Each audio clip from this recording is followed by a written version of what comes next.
स्वागत है आप सभी का मेरे इस YouTube channel study with Amit Chahal. Daily current affair classes दोस्तों, किन्हीं प्रॉब्लम्स के कारण हम क्या है जो बीते दिनों की क्लास नहीं बना पा रहे, तो उसके लिए भी मैं माफ़ी चाहता हूँ। परंतु आज हम जो क्या है तीनों दिन यानी कि 13 नवंबर, 14 नवंबर और आज का दिन 15 नवंबर, तीनों दिन की क्लास जो क्या है हम कवर करेंगे। और तीनों दिन में से जो मोस्ट इंपॉर्टेंट क्वेश्चन है आपके लिए, वो मैं आपके लिए लेके आया हूँ। तो करंट अफेयर क्लासेस दोस्तों किसी भी एग्ज़ाम के लिए मोस्ट इंपॉर्टेंट पार्ट होता है। चाहे आने वाला आपका दिल्ली पुलिस, एसएससी, सीजीएचएसएल जिसके फॉर्म निकले हुए हैं, एनटीपीसी, रेलवे ग्रुप डी, ये जो हरियाणा लेवल के भी जो एग्ज़ाम है उनके लिए भी एक मोस्ट इंपॉर्टेंट पार्ट है भाई करंट अफेयर क्लासेस। और करंट अफेयर के साथ मैं कुछ एक्स्ट्रा फैक्ट भी आपको बताता हूँ जो कि आपके जीके पॉइंट ऑफ व्यू से काफ़ी इंपॉर्टेंट हो जाते हैं। क्लियर है। और पीडीएफ, अगर आपने पीडीएफ चाहिए तो पीडीएफ के लिए भाई आपने डिस्क्रिप्शन बॉक्स के अंदर एक लिंक मिलेगा, वहाँ पर जाकर ग्रुप को ज्वाइन करो और वहाँ पर आपको पीडीएफ प्रोवाइड करवाई जाएगी। और अगर आप चैनल पर नए हैं तो चैनल को सब्सक्राइब कर लें और बेल आइकन को प्रेस कर लें ताकि आने वाली सभी वीडियो की नोटिफिकेशन मिलती है। तो स्टार्ट करते हैं। फर्स्ट क्वेश्चन है आज का हमारा, हाल ही में किस राज्य में किसानों के लिए द्विभाषी मोबाइल ऐप सच्चा समाधान लॉन्च किया गया? तो वे सच्चा समाधान नाम से एक द्विभाषी, दो भाषाओं पर आधारित एक ऐप, मोबाइल ऐप लॉन्च किया गया है। तो किन किसानों के लिए किया गया और किस राज्य में? तो वे उड़ीसा, उड़ीसा सरकार ने वहाँ के किसानों के लिए एक सच्चा समाधान नामक एक ऐप लॉन्च किया है जो कि द्विभाषी, दो भाषाओं का ऐप होगा। ठीक है ना। उड़िया और जो हिंदी जो भाषा है वहाँ की दो भाषाएं इसके अंदर इंक्लूड करी गई हैं। ठीक है ना। जो ये सच्चा समाधान ऐप है और ये किसानों का जो फ़ायदा कैसे पहुँचाएगा इस किसानों को? दरअसल भाई किसानों को जो सिंचाई जो प्रॉब्लम है ना, सिंचाई संबंधी जितनी भी समस्याएं हैं उनके समाधान हेतु क्या है ये मोबाइल ऐप लॉन्च किया गया है उड़ीसा सरकार के द्वारा। क्लियर है। अब ये उड़ीसा सरकार के द्वारा लॉन्च किया गया है। तो अब उड़ीसा आया तो उड़ीसा के बारे में बात करेंगे। उड़ीसा की कैपिटल है भाई भुवनेश्वर, उड़ीसा की कैपिटल भुवनेश्वर। और बात करें यहाँ के नवीन पटनायक, नवीन चंद्र पटनायक जी यहाँ के चीफ मिनिस्टर हैं और प्रोफेसर गणेशी लाल राज्यपाल हैं उड़ीसा राज्य के। उड़ीसा के अंदर क्या है भाई, चिल्का झील है। ठीक है ना। और उड़ीसा में अगर बात करें यहीं पे है नंदनकानन वन्यजीव उद्यान, सिमलीपाल वन्यजीव उद्यान और चंद्रका हाथी विहार। ये तीनों कहाँ पे है भाई, ध्यान से सुनना, नंदनकानन वन्यजीव उद्यान, ठीक है ना, सिमलीपाल वन्यजीव उद्यान और चंद्रका हाथी विहार, ये तीनों है उड़ीसा राज्य के अंदर। और उड़ीसा की बात करें तो उड़ीसा का जो पुराना नाम था इसको भाई किस नाम से जानते थे? इसको दरअसल कलिंग के नाम से जानते थे भाई। ठीक है ना। कलिंग के नाम से जाना जाता है किसे? उड़ीसा को भाई। ठीक है ना। प्राचीन समय में ये एग्जाम में पूछा गया है क्वेश्चन।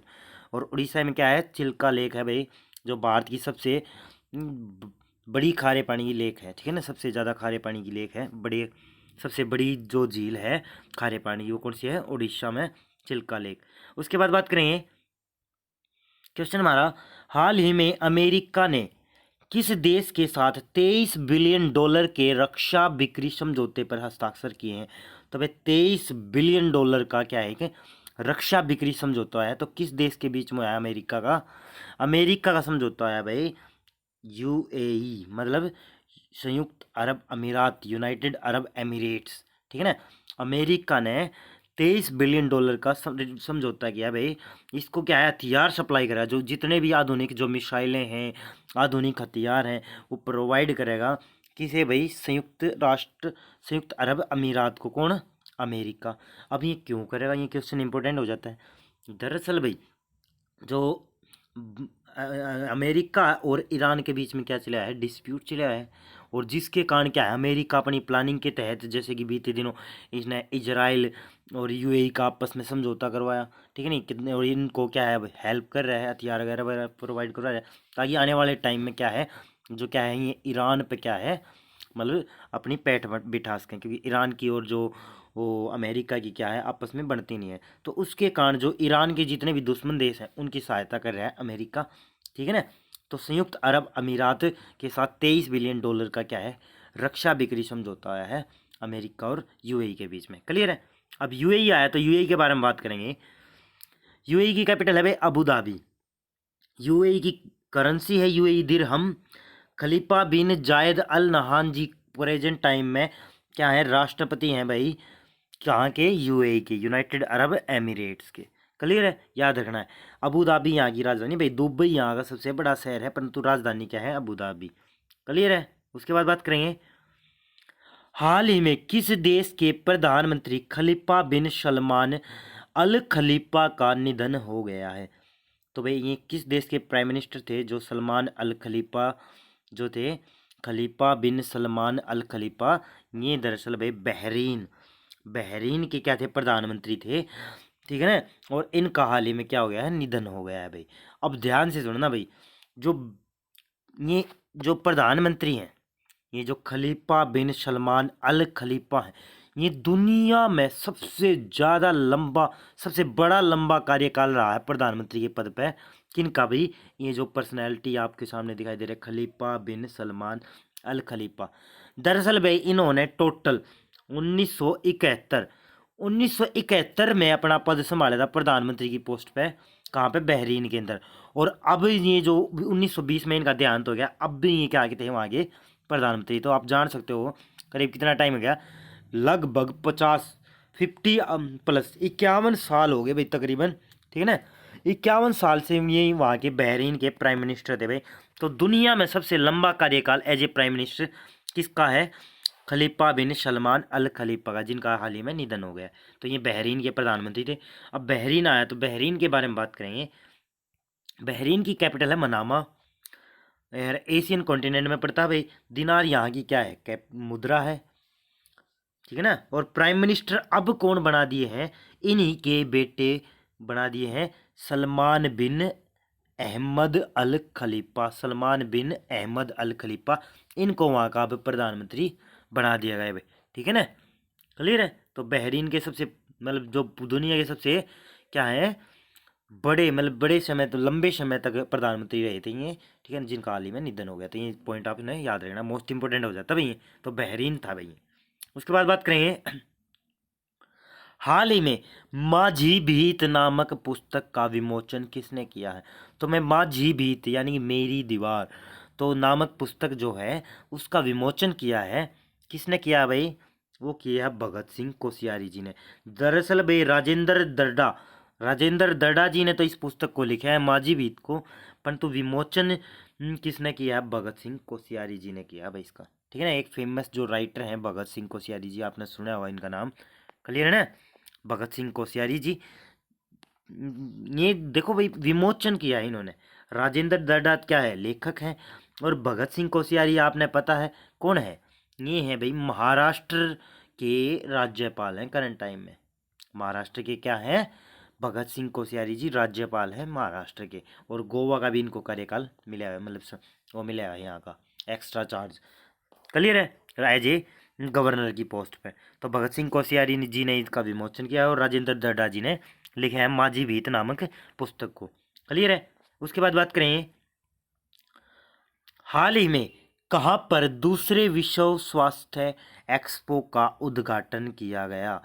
तो भाई विश्व दूसरा एक जो बड़ा विश्व स्वास्थ्य एक्सपो हुआ है, तो उसका जो इनॉग्रेशन है, जो सेकंड जो इसका जो फंक्शन था वो उसका जो इनॉग्रेशन है वो कहाँ पे हुआ है, वो हुआ पे वुहान, चीन के वुहान शहर में। जहाँ से आपने वुहान शहर का नाम सुना होगा बहुत बार, क्योंकि वुहान शहर से ही एक क्या है वायरस फैला जिसका नाम था कोरोना।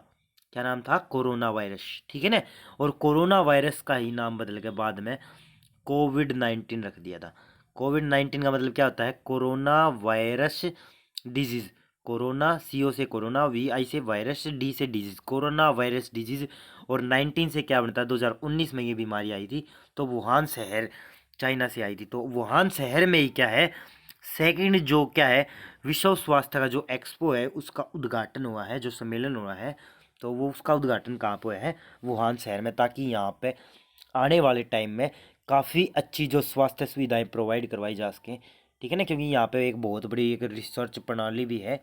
ठीक है ना, जो इनका जो इंस्टीट्यूट है केमिकल जो रिएक्शन करते रहते हैं यहाँ पे, उसी के कारण ये जो क्या था, ये वायरस भी फैला था, ये फैलाया गया था दरअसल। क्लियर ना, जिसके बाद काफ़ी मतलब हा हुल्ला। और हाल ही में फिलहाल में भी क्या है, कोरोना वायरस से काफ़ी लोगों की जान गई थी भाई। ठीक है ना, क्लियर है। बाकी ये खांसी को रहा था, नॉर्मल बीमारी थी, परंतु हवा बहुत बड़ी थी। उसके बाद बात करेंगे, हाल ही में भारत का पहला चंदन संग्रहालय कहाँ खोला गया? तो भारत का पहला जो चंदन संग्रहालय है वो कहाँ पे खोला गया है? मैसूर, कर्नाटक के अंदर भाई।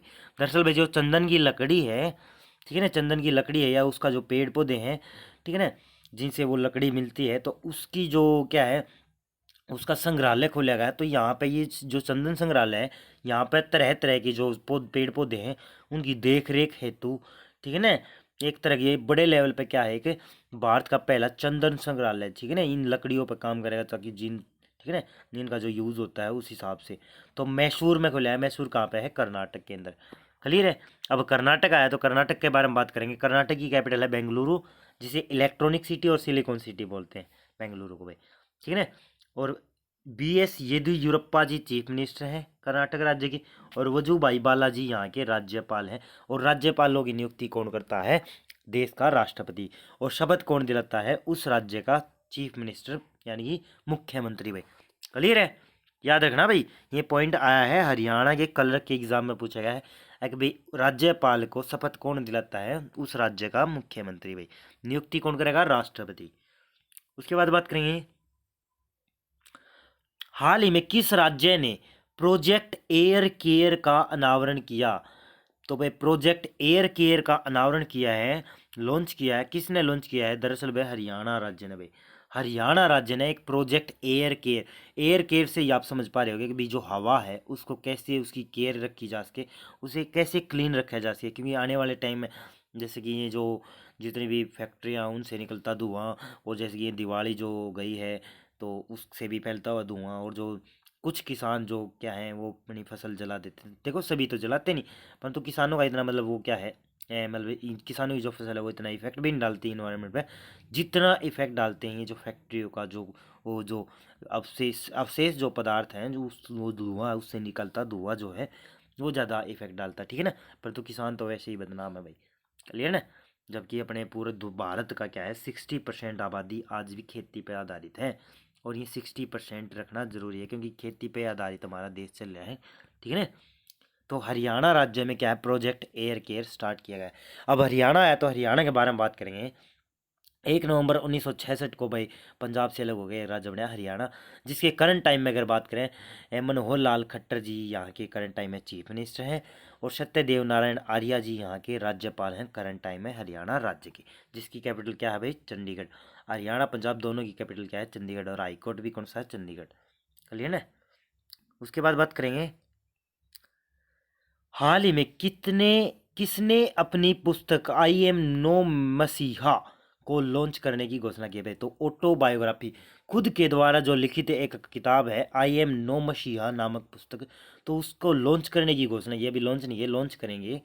तो किसने बना मतलब ये पुस्तक को लिखा है भाई? इस पुस्तक को लिखा है एक्टर जो सोनू सूद जी ने। एक्टर जो सोनू सूद जी हैं उन्होंने इस पुस्तक को लिखा है। अब इस पुस्तक में क्या होगा भाई? दरअसल भाई ये जो सोनू सूद हैं, जो प्रवासी भारतीय थे, कोरोना वायरस जो महामारी फैली जिसके कारण पूरे देश में हाहाकार मची, उसके कारण जितने भी प्रवासी भारतीय थे तो उनकी हेल्प करी, उनको घर तक पहुंचाने का काम कराया था सोनू सूद जी ने, ठीक है ना। जिसके बाद लोगों ने काफ़ी इसकी क्या है सराहना की, और इसको क्या है एक तरह से एक भगवान का अवतार भी बता दिया, ठीक है ना। उसी के बाद अब ये बता रहे हैं कि भाई ये तो मेरी ड्यूटी है, इस पुस्तक के जरिए बता रहे हैं कि भाई आई एम नो मसीहा, जस्ट मैं एक क्या था, मतलब जरिया था, ठीक है ना, जिसने क्या है लोगों की मदद की। तो सोनू सूद जी की एक बायोग्राफी, ऑटोबायोग्राफी, एक तो है बायोग्राफी जिसको कोई और लिखता है, एक ऑटोबायोग्राफी जो खुद के द्वारा लिखी जाती है। तो मोस्ट इंपॉर्टेंट क्वेश्चन है भाई इसमें क्या है, ये मतलब मोस्ट इंपॉर्टेंट क्वेश्चन है, आने वाले टाइम में पूछे जाने के पूरे पूरे चांसेस हैं। आई एम नो मैसिहा नामक पुस्तक किसने लिखी? सोनू सूद जी ने भाई, ऑटोबायोग्राफी। उसके बाद बात करेंगे,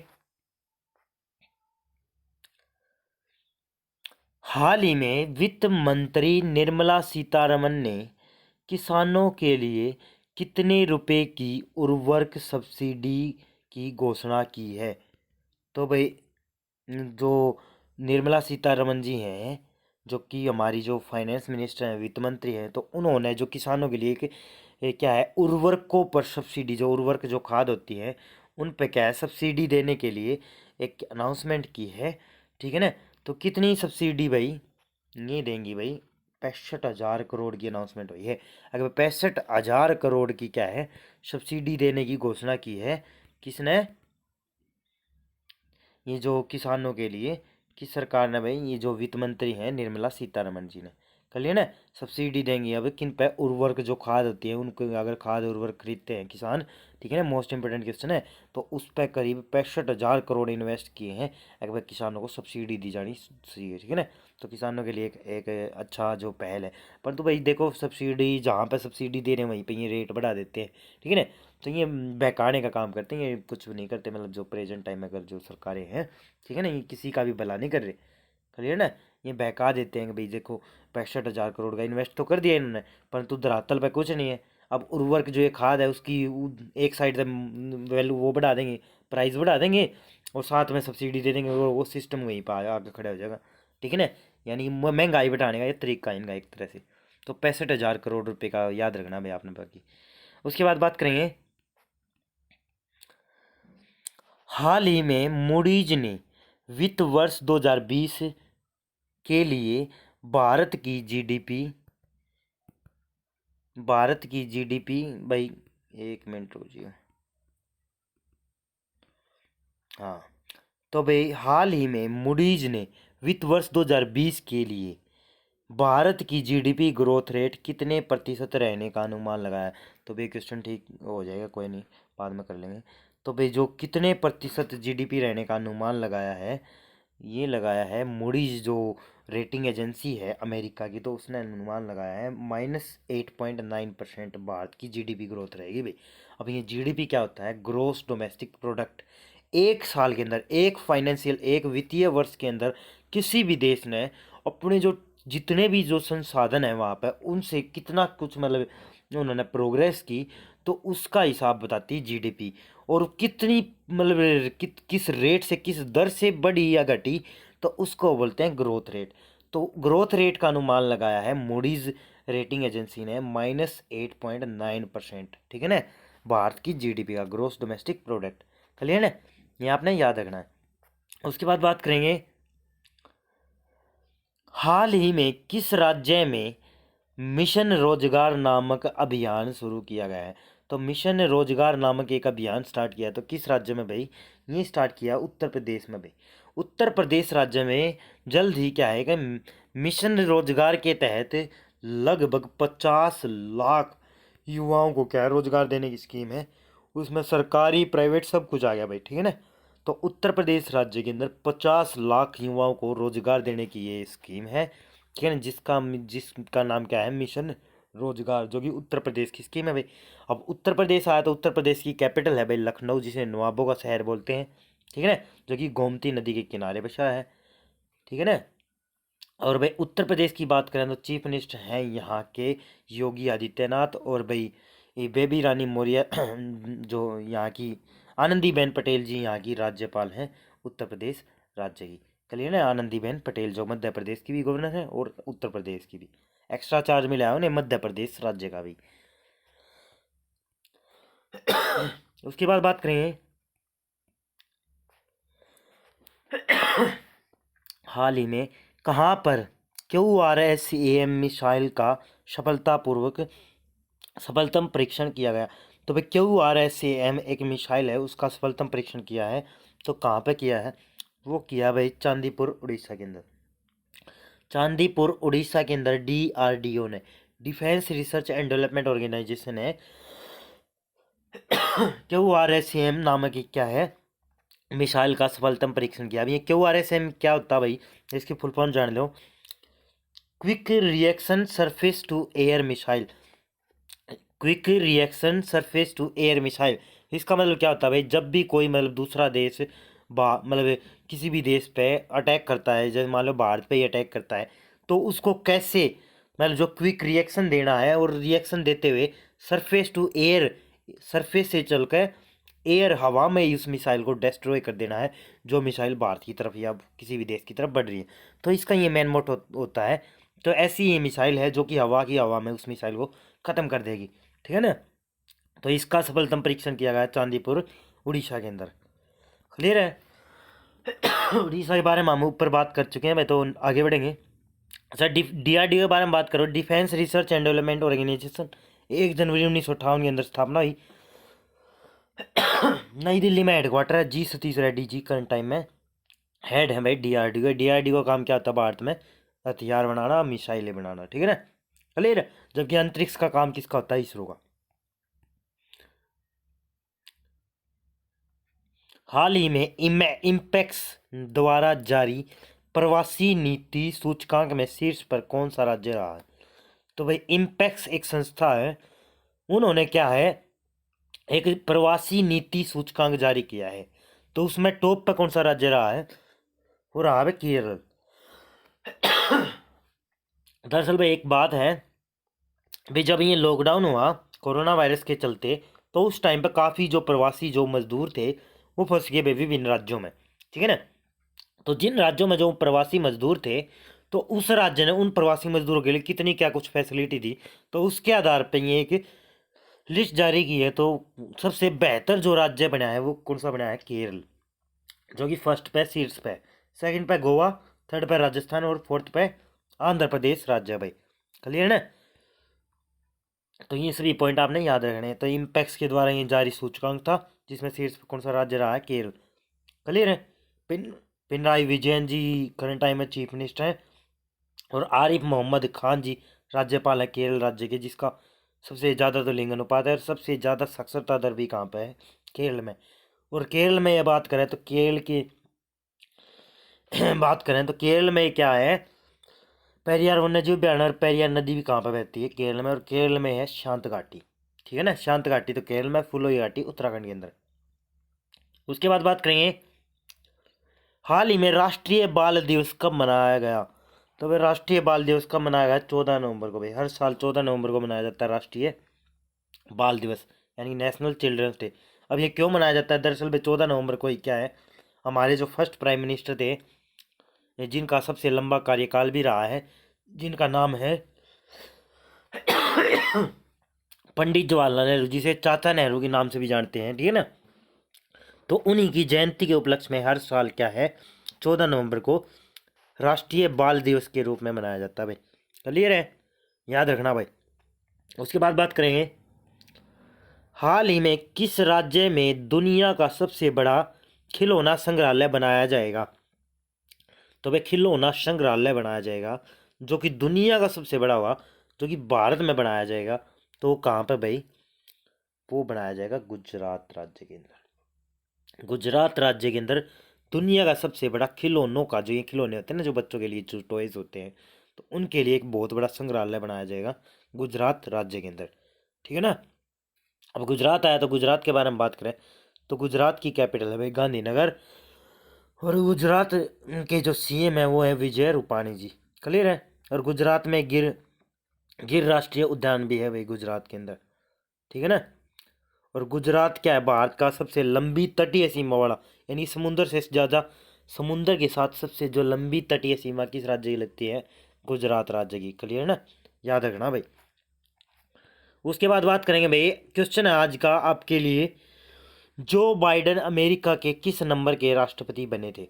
ठीक है ना, जो कि हाल ही में जो इनका इलेक्शन हुआ था अमेरिका के राष्ट्रपति का, तो जो बाइडेन जो कि मैंने बताया है राष्ट्रपति बन गए हैं चुनाव जीत के, तो कौन से नंबर के राष्ट्रपति बने हैं अमेरिका के? तो ये आपने जवाब देना है कमेंट सेक्शन के अंदर। तो ये थी भाई आज की वीडियो। तो ये जो 13, 14 और 15 नवंबर के जो मोस्ट जो 15 जो क्वेश्चन थे उनके बारे में हमने डिस्कस किया आज, ठीक है ना। और भाई अगर आपको वीडियो अच्छी लगी है तो लाइक करें, अपने दोस्तों के साथ शेयर करें, और कमेंट भी किया करो भाई, ठीक है ना। जो मैं क्वेश्चन पूछता हूँ उसका जवाब भी दिया करो। और अगर आप चैनल पर नए आए तो चैनल को सब्सक्राइब कर लें और बेल आइकन को प्रेस कर लें, ताकि आने वाली सभी वीडियो की आपको नोटिफिकेशन मिलती रहे। और भाई मेरे साथ ऐसे ही जुड़े रहा करो, ठीक है ना। उससे आपका जो बहुत जल्द क्या है आपको कामयाबी मिलेगी, ठीक है ना। और किसी भी काम की जो क्या है कंसिस्टेंसी जो क्या है बहुत ज़रूरी होती है। और PDF के लिए आपने डिस्क्रिप्शन बॉक्स के अंदर एक लिंक मिल जाएगा, वहाँ पर आपको PDF प्रोवाइड करवाई जाएगी। तो thanks to watch, thank you.